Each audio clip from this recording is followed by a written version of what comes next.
What's going on, everybody? Yeah. It is the Wallaces with the A word. word. Yo, we are excited that y'all tuned in today as Yeah. we continue in our conversation in our series on how to see God. My name is Mr. Isaiah, I'm Miss Andrea. and we got a unique topic for us today, right? We said we've Yeah. been going into how to see God, and it's been emphasized on the fruits of the Spirit, okay? Mm-hmm. So if you don't know what the fruits of the Spirit is, I just want to start off by sharing that with you, right? We can find that in Galatians chapter 5, verse 22 through 23, where it says, "But the fruit of the Spirit is love, joy, peace, long-suffering, kindness, goodness, faithfulness, gentleness, self-control. Against Oof. such there is no law." That's a lot. Right, so there's a lot of fruits of the Spirit, and we're learning them, and you're probably being tested in one of them in this season right now. Mm-hmm. But today, we're going to talk about one that we all struggle with, and it is long Long suffering. suffering, y'all. So as we continue this conversation, I just want to ask you a question.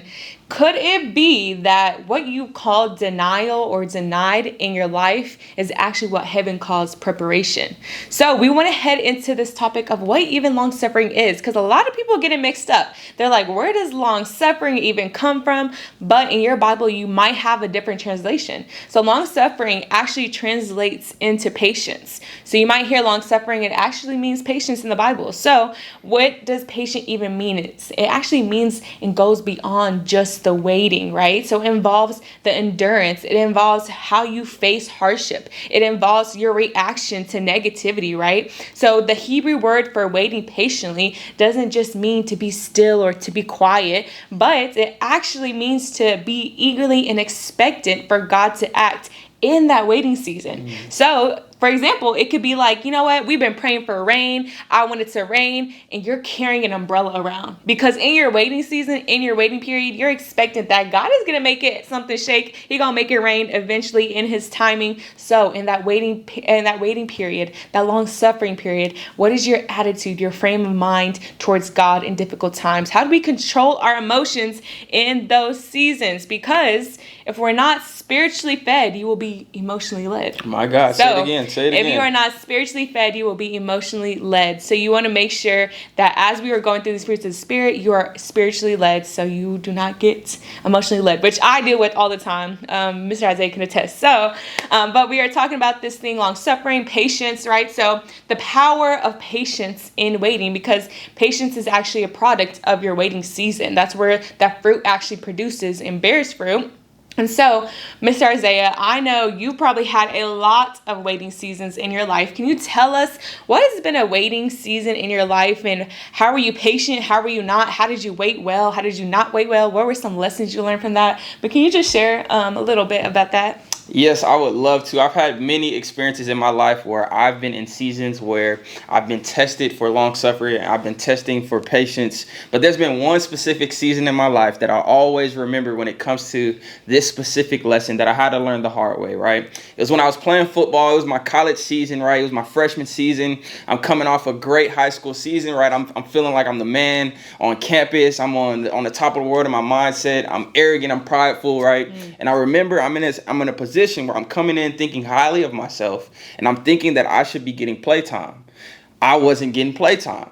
So Mr. Isaiah is he's getting upset. He's like, man, y'all disrespecting me. Y'all not giving me what is due to me, right? I don't want to wait till I get older. I don't want to wait till I get bigger. I feel like I can be on the field right now contributing to the team, right? However, my coach, he felt as if it was otherwise. So what I did was I made the decision that I'm going to walk into my coach's office and I'm going to have a conversation with my coach. Oh, gosh. And the conversation didn't go so good. I'm just joking. So I went in there and I'm like, hey, coach, I don't feel like this is we're seeing the same terms. I feel like I should be playing. Hey, can you give me some play time? He's like, no. I'm like, okay, so you know what? Let me switch positions so I can get on the field. So I make the decision to switch positions, switch to a position that I have not played in 4 years, and leave the position that I was skillfully set for. Right, so what happened, long story short, is now I'm in a position where I'm playing something that God necessarily didn't give me the talent to play. And now I'm wasting talent in one area all because I was impatient in that area to allow myself to be fully developed. So I missed out on what could have been, all because I just wanted to see fast results, see quick results, and ultimately I was in an area that I wasn't necessarily equipped for. Right. How long were you playing that position, the receiver one? I was playing the position that I was supposed to be playing. So receiver, I played that position all of my life. Okay, so all your life, how many years was that? 18, 19 years? Yeah, about 18 years? 10, 18? something like that, yeah. Okay, 10 to 18 years of practicing and playing and training in this one position. You knew this is what God called you for, just for you to switch because of an inconvenience in your life. That's crazy, y'all. And this happens to us so many times, not just in sports, but in life in general. And so I saw a really good example of what patience is, because patience, like we said, is not just about waiting, but how do we wait well in that season? And the choices you make now are really shaping who you become, right? And so I know the draft was just last week, right? A couple of days ago, the NFL draft happened, and I saw a really great example of somebody who waited so patient and endured in that time. They stayed, they stuck it through. You know who I'm talking about too is Barron Sorrells. If y'all have heard about him, he was a 4th draft pick, I believe. Yep. 4th draft pick, okay? So if you know anything about the NFL draft, you only really stay for the 1st and 2nd in person. Other than that, like, you're not really sure if you're gonna get drafted, or it's just not as a high commodity. So what he did, he actually stayed to the 4th round, which is unheard of. And because he did this, he stayed there. He got to actually get his own jersey, right? Because when you're in person, you get your jersey, you get your hat, you get a picture. The commissioner of the NFL actually stayed just to call his name because of the patience and the endurance that he showed. And he's just been such a great example of what that really looks like to wait patiently and wait well, right? I don't know if you have anything to say about that. What do you think about his move,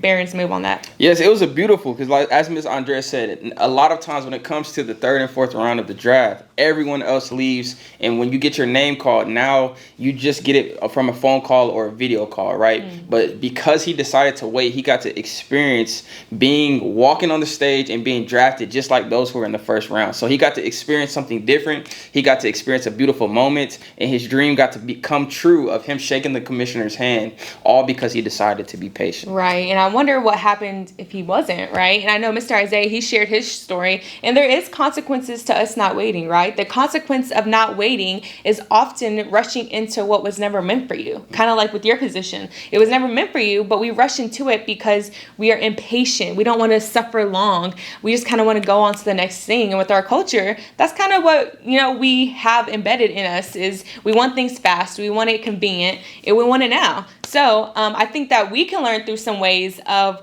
how do we learn, and what are some consequences for not waiting. Well, number one is that poor decisions may happen, right? Rushing can lead to making choices based out of fear, frustration, and even incomplete information. So this can be like accepting something you never were supposed to accept. Can you tell them what number 2 is, the second consequence of not waiting? Yes, the second consequence is wasted effort or resources, right? When we do this, we're acting too soon, which may lead to a wasted amount of time or energy or resources. And I actually... Right, this just happened. More of the story, don't do what Mr. Isaiah does, okay? So there's actually another story where I don't have patience, okay? I don't like reading instructions. The instructions, it just takes too long, right? So I just got the opportunity to move alongside Miss Andrea into a new place, and I decided that I'm not going to read the instructions to build the TV stand. Yeah. So I built the TV stand, and as I get to the end of it, I realize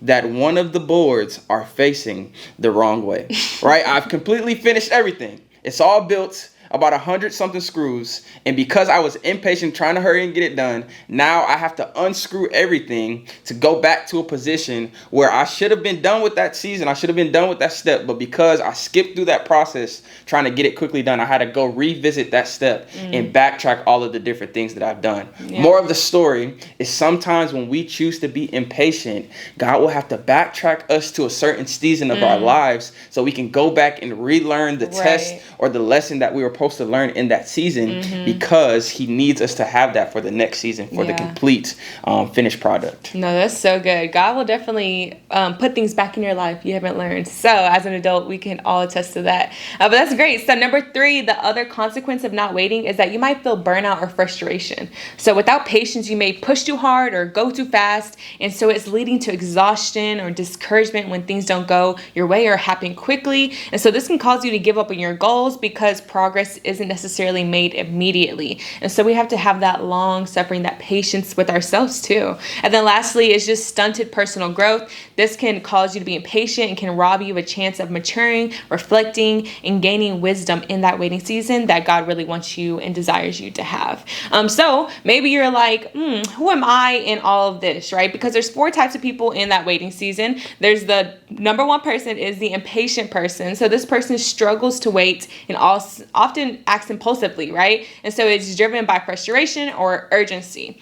The second person is the optimistic. This person's sees waiting as opportunity. So you might say, like, I trust the process, I trust God, I look forward to what's coming next, believing that good things come to those who wait. Or you're the third person, which is the procrastinator. This person delays or avoids taking action at all, and so often waiting as an excuse not to move forward in something. I can attest to that in some things in my life. And the last person is the reflective person. This is the individual that is using waiting time to inwardly grow, right? Looking inward, seeing what their goals are and their past decisions, and actually making a plan on how to become better. So with these 4 people, Mr. Isaiah, which one would you say you are? Are you the impatient person? Are you the optimistic person, the procrastinator, or the reflective person?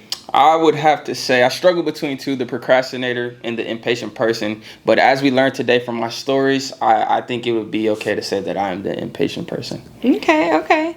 But y'all, as we continue with this topic on long suffering and patience, we know that there's consequences in our waiting. We know that God does things in our waiting season, right? And we know that there's different people in waiting seasons, but overall, that what I really want you to gain is that if something is delayed in your life, it does not mean you're denied. And I've been hearing this quote and seeing this quote all week long last week. And I was like, wow, this really goes to being in that waiting season, because it's hard to wait. It's hard to wait when you feel like you're not enough, or when you feel like you're delayed. You're like, God, what is happening? But waiting on God's time isn't wasted time, right? It's actually God preparing you for something else. And so I really want to read James 5, 7 through 8. It says, therefore be patient, brethren, until the coming of the Lord. It's also saying long suffering, right?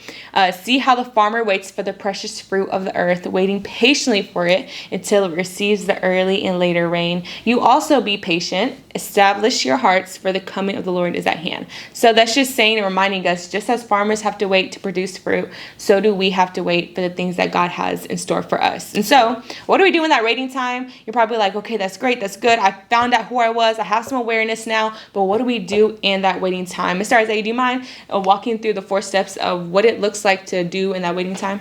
Yeah, so there's a lot of different things that you could do, right? But today we want to focus on just 4 things that we really feel like would benefit you as you go and transition through your seasons of long suffering, okay? So if you have notes, write this down. Step number 1 is to strengthen your faith through prayer and worship, right? What this means is use your time that you have. If you're waiting for something, use this time to grow in your relationship with God, right? Grow in your understanding of Him. Grow in your knowledge of the way that He operates, and really just pray and ask God, hey, what do you want me to be doing in these seasons, right? God, what are you teaching me? Ask for that understanding, and also worship Him, because yes, we may be waiting for something, but during those seasons, we also have time to remember what He's already done. So yes, you may not have received what it is that you want, but He has already given you everything that you need in that season. Worship in your waiting. Worship in your waiting. That's a word right there. Okay, so that's step number 1. Step number 2 is trust His plan and stay patient. Right? We know that all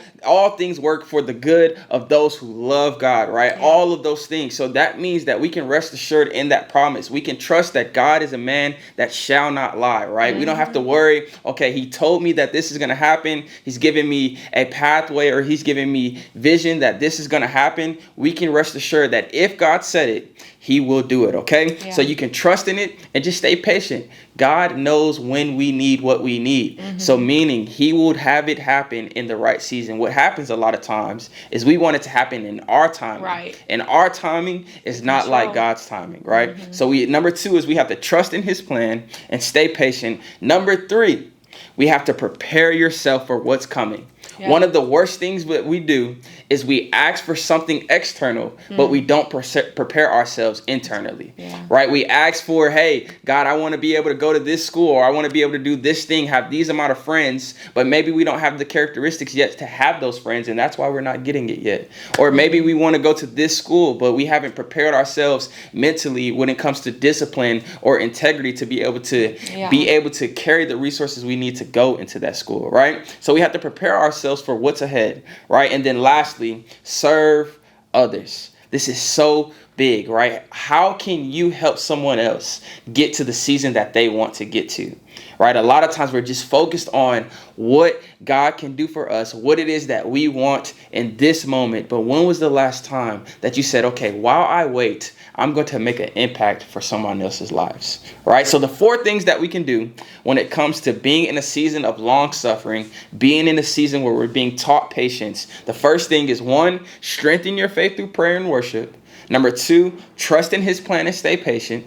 Number 3, prepare yourself for what's coming. And number 4, serve others. Yeah, and what I love about the scripture we talked about in the beginning of all the fruits of the Spirit, you find in Galatians, the chapter after that, it actually talks about how we are not to become weary in doing good, right? So even in the waiting period, don't become weary, for at the proper time, you will reap a harvest if you do not give up. So in this waiting period, do not give up, and know that your delay is not a denial. So make sure that you know that just because you're being delayed does not mean you're denied, okay? And it's not a delay, really, because it's not a delay when it's God's timing, because it's perfect timing in God's eyes. So just remember that. But we wanted to encourage you. Thank y'all for listening today. We just pray that you share this, okay? Share this with somebody that needs to hear it, because this is a word we all need to hear. Long suffering never goes away. The practice of patience in the waiting season never goes away. So make sure that we continue to, 1, have awareness on who you are in this waiting season, and 2,